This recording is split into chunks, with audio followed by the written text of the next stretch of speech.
हिमाचल में बीजेपी ने लोकसभा चुनावों में 4.0 से जीत की हैट्रिक लगाई है। 2014 के बाद लगातार तीसरी बार बीजेपी ने चारों सीटों पर कब्जा किया है। शिमला में जीत के बाद भाजपा ने जीत का जश्न पटाखे फोड़कर और लड्डू बांटकर मनाया।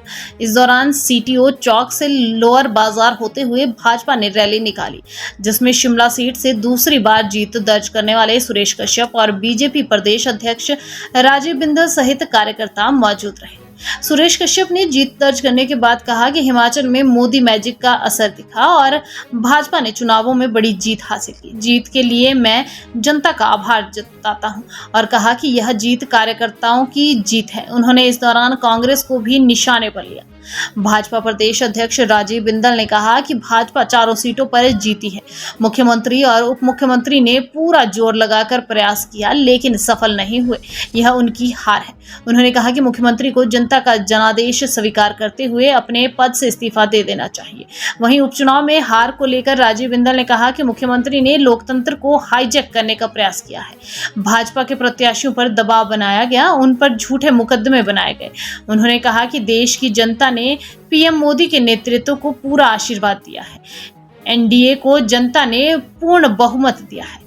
नरेंद्र मोदी तीसरी बार देश के प्रधानमंत्री बनेंगे। यह अपने आप में ऐतिहासिक है। यह बड़ा रिकॉर्ड है जिसको कोई चैलेंज नहीं कर सकता। उन्होंने कहा कि जनता ने कांग्रेस के नेतृत्व को प्रदेश में नकारा है। कांग्रेस लोकसभा की एक भी सीट नहीं जीत पाई। इससे साफ है कि जनता का अटूट विश्वास पीएम मोदी में है, ना कि प्रदेश की वर्तमान कांग्रेस सरकार में। बहुत बड़ी जीत भारतीय जनता पार्टी ने हासिल की है और मैं सभी प्रदेशवासियों को बहुत बहुत बधाई देता हूं। साथ ही अपने शीर्ष नेतृत्व का आभार भी प्रकट करता हूं। माननीय प्रधानमंत्री नरेंद्र मोदी जी का आभार प्रकट करता हूं।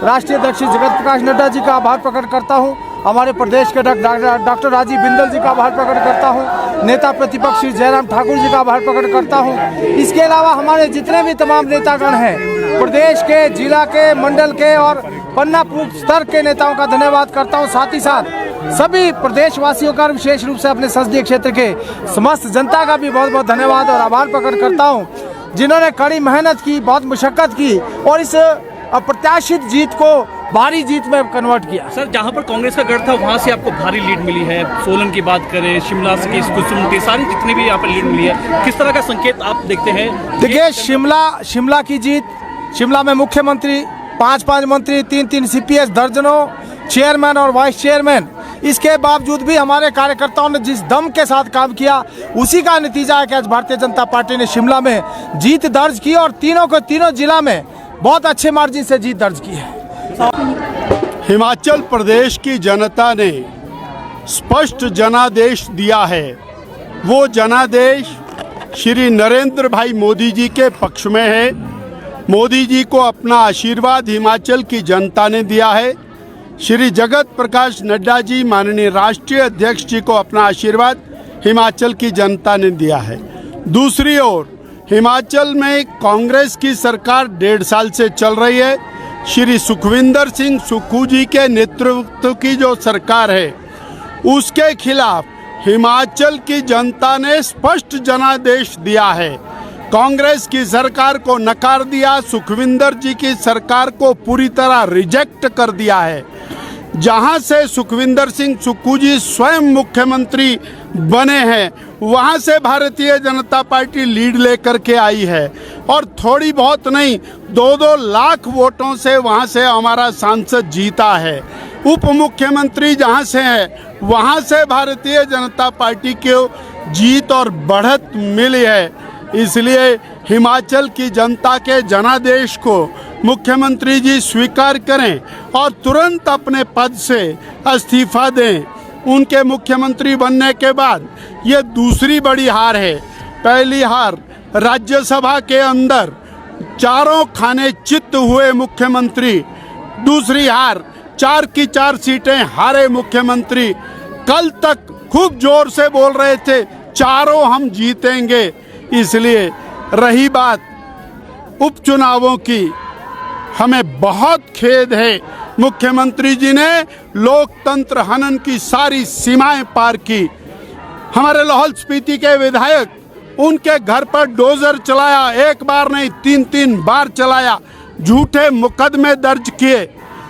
सुधीर शर्मा जी के घर को चारों तरफ से 550 पुलिस कर्मियों ने घेर कर रात दिन सायरन बजाए, उनको डराया धमकाया, घर में फोर्सेस भेजी, एक एक परिवार के सदस्य, एक एक दोस्त मित्र के यहाँ पूरे चुनाव में छापामारी करते रहे। शर्म आनी चाहिए ऐसी सरकार को। इन्होंने भुट्टो के खिलाफ, भुट्टो के परिवारजनों के खिलाफ चुनाव के दौरान झूठे मुकदमे बनाए। इन्होंने राजेंद्र राणा के खिलाफ मुकदमे बनाए। राजेंद्र राणा के रिश्तेदारों के घर में वोटिंग वाले दिन तक छापे मारे ताकि वो चुनाव प्रचार ना कर सके। भय का वातावरण पैदा किया, कर्मचारियों को सस्पेंड किया, जबरदस्ती सस्पेंड किया। कर्मचारियों के ऊपर सरकार की बंदूक तनी हुई थी, व्यापारियों पर बंदूक थी, सामान्य जनमानस को डराया धमकाया गया। अगर उसके बूते पर इन्होंने कोई 2-4 सीटें जीत ली हों, फिर भी हिमाचल प्रदेश के 68 विधानसभा क्षेत्रों के अंदर जिस तरह से भारतीय जनता पार्टी को जीत मिली है, यह हिमाचल की कांग्रेस सरकार के ऊपर जबरदस्त तमाचा है। 400 पार का नारा था, 400 पार का नारा था, वो उस नारे को भाजपा ने भारतीय जनता पार्टी स्पष्ट बहुमत के साथ सरकार में आ रही है। भारतीय जनता पार्टी और तीसरी बार लगातार सरकार में आ रही है। 1960 के बाद यह पहला अवसर है जब कोई प्रधानमंत्री तीसरी बार सत्ता में आ रहा है। और कांग्रेस की हालत क्या है, उनको अपनी हालत पर थोड़ा हंसी आनी चाहिए। वो बोलते थे कि हम सरकार बनाएंगे, वो तो 100 से नीचे 90 पर खड़े हैं, कहाँ सरकार बनाएंगे, अभी भी दावा कर रहे हैं। अरे भाई अब तो मान जाओ, जो जनता ने जनादेश दिया है उसको तो मान लो, फतवे को तो मानते हो आप, जनादेश को भी मान लो। पिंगल साहब, 3-4 उपचुनाव में भाजपा की हार हुई है, क्या आपको लगता है कि भाजपा के कार्यकर्ताओं को निराशा थी कि वर्तमान सरकार ने, वर्तमान मुख्यमंत्री ने लोकतंत्र को हाईजैक किया है, धक्का किया है। चुनाव को उन्होंने जीतने के लिए पूरी तरह से अलोकतांत्रिक तरीकों का इस्तेमाल किया, सरकारी मशीनरी का दुरुपयोग किया। उसके आधार के ऊपर उन्होंने और मेजॉरिटी को हाईजैक करने का प्रयास किया है। ये उनके काम आने वाली नहीं है।